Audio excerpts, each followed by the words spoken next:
वो सरकार निकम्मी है, बेरोजगारी जो नहीं रोके वो सरकार निकम्मी है। इनकलाब जिंदाबाद जिंदाबाद जिंदाबाद। इस समय हमारी उपस्थिति बेगूसराय के हड़ताली चौक पर है और यहाँ पे देख सकते हैं किस प्रकार से आम हड़ताल किया गया है, जो कि रसोईया भी था और भी गार्ड भी थे और किसान भी थे, यहाँ पर उपस्थित थे और लगातार जो है अपनी मांगों को लेकर लोग जो है लगातार जो है प्रदर्शन कर रहे हैं और हर चीज़ करने पर बाधित हो रहे हैं। लेकिन कहीं ना कहीं इस बात से अनजान नहीं होना पड़ेगा कि इसमें है कहीं ना कहीं जो है कटौती की जा रही है, कि कहीं ना कहीं जो है कुछ और भी बताया जा रहा है। जिस प्रकार से अगर कहा जाए तो किसान को रोकने की किस प्रकार से वो साजिश किया जा रहा है, ये भी बात करेंगे। उससे पहले हम आपसे बता दें कि इस समय हड़ताली चौक पर है और हमारे साथ अंजन जी हैं, इनसे पूछ लेते हैं कि क्या कुछ मांग लेकर आप लोग इस प्रकार से लगातार प्रदर्शन और संघर्ष कर रहे हैं लंबे। देखिए, आज की यह लड़ाई राष्ट्रव्यापी लड़ाई है।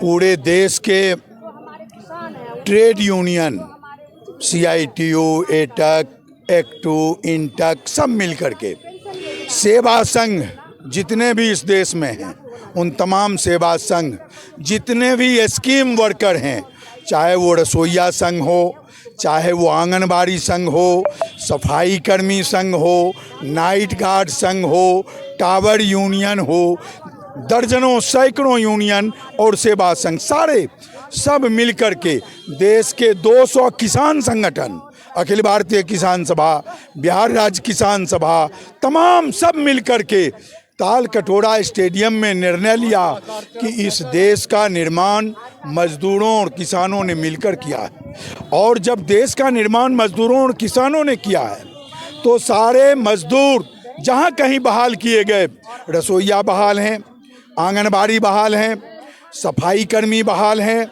नाइट गार्ड बहाल हैं, टावर वर्कर बहाल हैं, आशा कर्मी बहाल हैं, सब बहाल हैं। तो सबको संविधान में कानून है कि उनको न्यूनतम मजदूरी कानून के तहत अंतर्राष्ट्रीय श्रम सम्मेलन ने तय कर दिया है कि 26,000 से कम के वेतन पर कोई भी परिवार जिंदा नहीं रह सकता है। और सरकार मात्र 10 हम समझते हैं कि 1000, 1500, 1200, 1300, 2500 और 5000 के वेतन पर लोगों से काम करवा रहा है। ये कानूनी अपराध है और इसलिए इस अपराध के खिलाफ मोदी सरकार को अविलंब गिरफ्तार करके श्रम कानून विरोधी सरकार घोषित करके उस पे मुकदमा दर्ज होना चाहिए था। लेकिन अब क्या कीजिएगा, सरकारें जो है जो कानून के रक्षा का शपथ लिया था और आज वो क्या कर दिया, संविधान पर हमला, लोकतंत्र पर हमला, बोलने की आज़ादी पर हमला, कि आपको बहाल कर दिया, चुप बैठो, काम करो, नौकर बन करके रहो। तो इसलिए ये हड़ताल इसलिए है कि हम नौकर नहीं, हम श्रम के पुजारी हैं। और अगर हम श्रम के पुजारी हैं, तुम जनता का नौकर है, तुम हमारे हिस्से का वेतन देना होगा। अगर नहीं दोगे तो ऐसी सरकार को हम 1 मिनट बर्दाश्त करने के लिए तैयार नहीं है। सवाल किसानों का भी है। किसान कुछ कहना चाहेंगे जिस प्रकार से आप लोग ने यहाँ बिहार में लगातार प्रदर्शन कर रहे हैं और कहीं ना कहीं इस बात से ध्यान रखें कि 10th का एग्जाम भी चला है, इस बात को भी ध्यान रखें। लेकिन इस बात से अनजान नहीं होना पड़ेगा जिस प्रकार से प्रदर्शन यहाँ दिल्ली में चल रहा है और उसे रोका भी जा रहा है कि कील देकर, तो इस पर क्या कुछ कहना चाहेंगे? क्योंकि एक तरफ जो है सरकार कहते हैं कि ड्रोन जो है किसान के लिए काफ़ी लाभदायक हुआ है, उसे फसल उगाने में काफ़ी सुविधा हो रहा है, लेकिन एक तरफ ड्रोन का किस प्रकार से उपयोग हो रहा है, क्या लगता है आपको? देखिए, यही बात तो किसान हिसाब मांग रहा है। किसान जो आज आंदोलन कर रहा है, आपने देखा होगा 1 वर्ष से अधिक 13 महीना से ज़्यादा दिल्ली के कई बॉर्डरों पर, सिंधु बॉर्डर इधर और इधर में क्या कहते हैं हरियाणा के तरफ, उधर यूपी के तरफ, तमाम बॉर्डरों पर किसानों ने घेर कर रखा। 750 किसान शहीद हुए। क्या सवाल था? एक ही सवाल था कि जैसे उद्योगपति अपने उत्पाद का मूल्य तय करते हैं। अगर किसानों को अपने उत्पाद का मूल्य नहीं तय करने का अधिकार देते हो तो कम से कम MST कानून लागू कर दो, C+2, यानी किसानों के उत्पादन का लाभकारी मूल्य निर्धारित करो। ये बात किसान हिस्सा काला कानून बनाया, तीनों काला कानून वापस तो किया, लेकिन MST अभी तक लागू नहीं हुआ। इसलिए किसानों का उत्पाद हिसाब मांग रहा है। हम आलू पैदा करते हैं, हमारे आलू की कीमत 5 रुपये किलो है, और वही आलू का पापड़ जब कंपनी तैयार करता है तो 10 ग्राम का दाम 5 रुपया, 20 ग्राम का दाम 5 रुपया।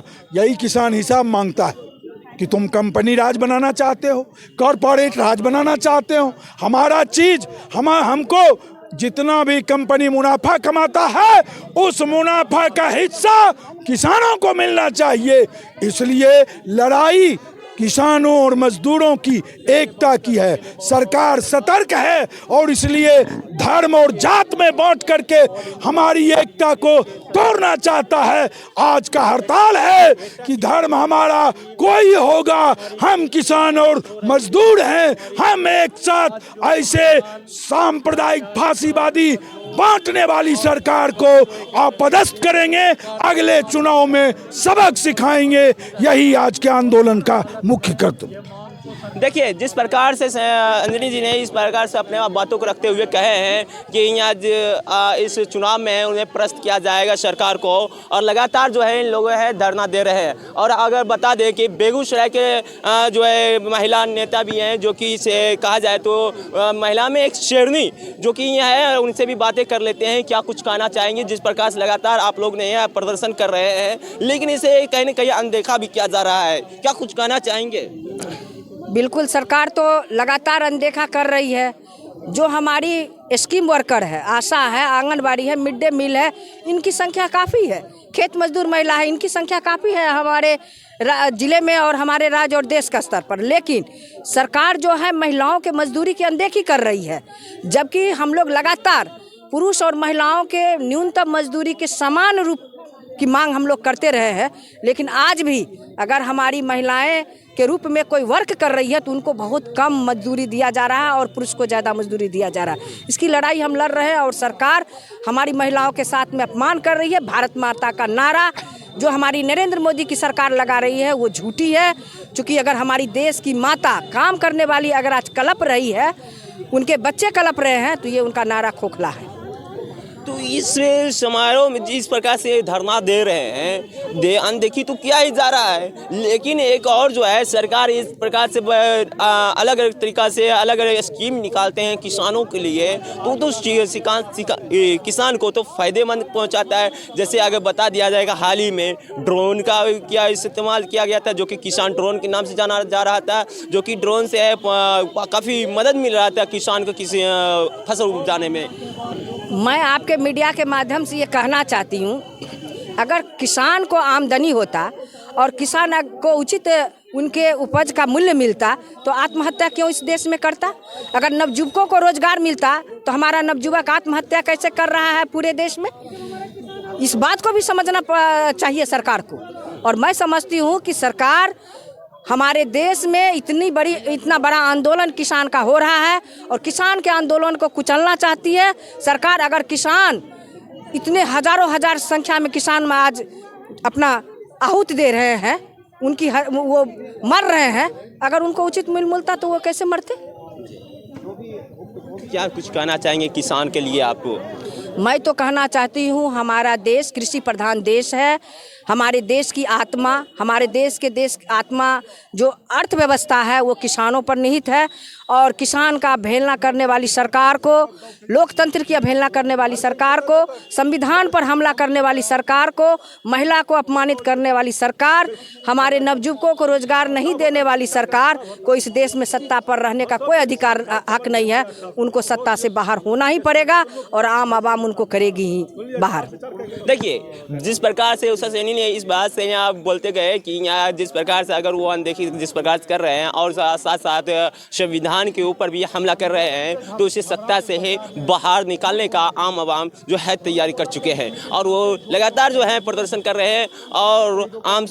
और भी लोगों से बात कर लेते हैं जो कि यहाँ पे धरना में बैठे हुए थे, इनसे भी बात कर लेते हैं। क्या कुछ मांग रहेगा चाची जी? हाँ, हम मांगे छी, हमरा 8:30 बजे बोलबे छथिन, हमें खिचड़ी बनबे छिए मध्य विद्यालय पबरा, हमें 8:30 बजे जाए छिए, 1650 रुपया मिले छे महीना, आ वो हम 10 महीना के दै छे, 12 महीना खटबै छे, आ बाल बच्चा हकन कानै छिए। कितना देर तक कटाता है? 3200 रुपया काट ले छे साल में। 8 बजे से लेकर 5 बजे तक काम कराती है, 9 बजे तक, 8 से 5 बजे तक, जब बजे से लेकर 5 बजे शाम धर खटे छिए। देखिए बता दे कि 1600 रुपया 1650 रुपया जो महीनतली मिलता है, उसमें से भी सालाना जो है 3200 रुपया काट लिया जा रहा है। साल में काट ले छे 10 महीना मजदूरी देता है। आप बता सकते हैं 10 ही महीना की मजदूरी दे रहे हैं। आप बता सकते हैं किस प्रकार से इनका घर द्वार चल रहा होगा। और आपको बता दें कि हमारे साथ एक और भी महिला हैं जो कि अपनी बयानों को लेकर लगातार भी सुर्खियों में रहते हैं। इनसे भी बातें कर लेते हैं क्या कुछ मांग कर रहे हैं। जिस प्रकार से इन लोगों का मांग है कि 1600 रुपया मंथली तो दिया ही जाता है, साथ साथ 2 मंथ का जो है रुपया काट भी लिया जाता है, तो इस पर क्या कुछ कहेंगे आप? ये सरकार समझ नहीं रही है, ये सरकार अंध और बहरों की सरकार है। ये हमारी रसोइया बहनें जो 1650 रुपया में काम करती हैं, अगर आप उनको देखिए तो उनका दैनिक क्या पड़ता है 50 से 55 रुपया। एक व्यक्ति सुबह 8 से शाम के 5 बजे तक आपके लिए काम करता है, आप उसको 50 से 55 रुपया देते हैं। क्या ये न्यायोचित है? क्या ये शोषण नहीं है? इनका शोषण हो रहा है, इनके मानवाधिकार का हनन हो रहा है। ये सरकार इनको सम्मानजनक वेतन नहीं दे रही है। न्यूनतम जो भी मजदूरी तय है सरकार की, जो गारंटी दी जाती है, कम से कम वो तो इनको दिया जाए। एक न्यूनतम मजदूरी मिलनी चाहिए। क्या 50-55 रुपया न्यूनतम मजदूरी है? ये रसोइया बहनें हमारे बच्चों के लिए स्कूल में भोजन बनाती हैं, उन्हें खिलाती हैं, गंदा बर्तन साफ करती हैं।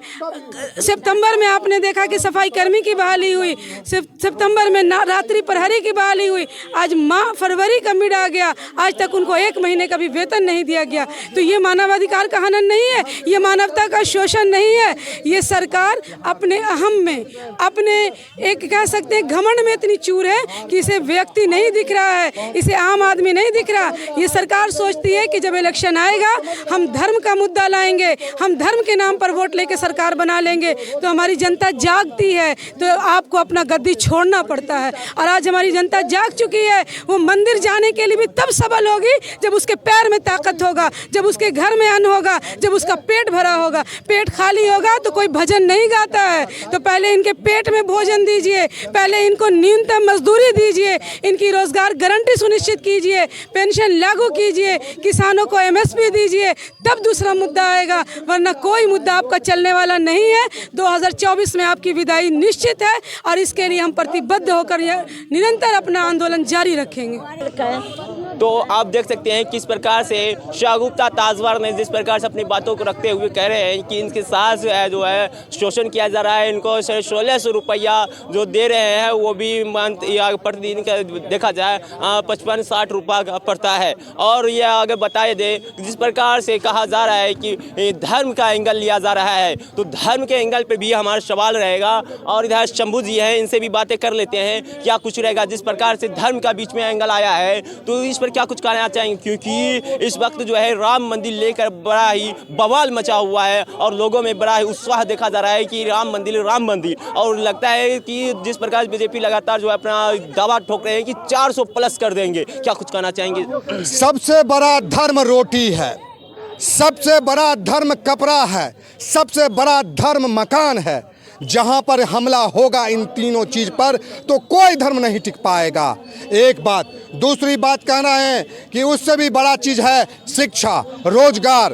तो ये जो सरकार है शिक्षा पे हमला कर रही है, रोजगार पे हमला कर रही है, सरकारी कंपनियों पे हमला कर रही है। आज हमारी रसोइया बहन हो, रात्रि प्रहरी हो, आंगनबाड़ी हो, शिक्षक हो, तमाम जितने भी सरकारी कर्मचारी हो, मजदूर हो, असंगठित मजदूर हो, तमामों पर ये सरकार हमला कर रही है। तो बताइए आप ही कि इनको आप गुमराह कर पाइएगा, इतने लोगों को आप ठग पाइएगा? जनता का समूह हमारे पास है। गरीब की संख्या ज़्यादा है कि अमीर की संख्या ज़्यादा है? गरीब की संख्या ज़्यादा है। इसीलिए मेरे दोस्त, इस बार गरीब की सरकार बनेगी, अरबपति की सरकार नहीं बनेगी। लेकिन सर, जिस प्रकार से आप कह रहे हैं कि ये गरीब की सरकार बनेगी, तो नरेंद्र मोदी भी इस बात से कहते जाते हैं कि हम जो हैं दलित हैं, हम दलित हैं, इस प्रकार से कहते हैं, ओबीसी हैं, सीबी हैं, ऐसी करते हैं। आपको हम एक चीज़ बता देना चाहते हैं कि मोदी जी चाय बेचते हैं, कहते थे कि चाय बेचते थे। मोदी जी चाय जो बेच रहे थे वो कोई नहीं देखा, लेकिन वो देश बेच रहे हैं, देश का ट्रेन बेच रहे हैं, LIC बेच रहे हैं, सब देख रहा है। मोदी जी क्या है नहीं है, हम जात पे नहीं जाते हैं, लेकिन हम उनके काम पे जाते हैं और उनका काम बहुत ही घटिया रहा है। इसीलिए जनता उनको गेट आउट करेगा, सत्ता से उनको गेट आउट करेगा। और अब देखिएगा कि मोदी का टाटा बाय बाय हो जाएगा। मोदी इस बार नहीं आ रहा है 24 में। तो देख सकते हैं कि इस बार जो है बड़ा ही उत्साह देखने को मिल रहा है लोगों में, और लगातार इस बात से कह रहे जा रहे हैं कि 2024 के चुनाव में जो है टाटा बाय बाय कर दिया जाएगा मोदी जी को। और लगातार जो है प्रदर्शन लोग कर रहे हैं किसान को मुद्दा को लेकर, साथ साथ रसोईया के मुद्दा को लेकर, साथ साथ अगर बता देते हो गार्ड का भी मुद्दा है इसमें शामिल, अन्य और भी कई सारा मुद्दा है और भिन्न भिन्न मांगों को लेकर लगातार प्रदर्शन कर रहे हैं। क्या लगता है कि इन मांगों को पूरा किया जाएगा या फिर किसी भी प्रकार का कोई भी और बहाना लगाएगा, टाला बटाला जाएगा? फिलहाल इस समय आप देख रहे हैं इंडिया टाइम्स, बेगूसराय से महफूज।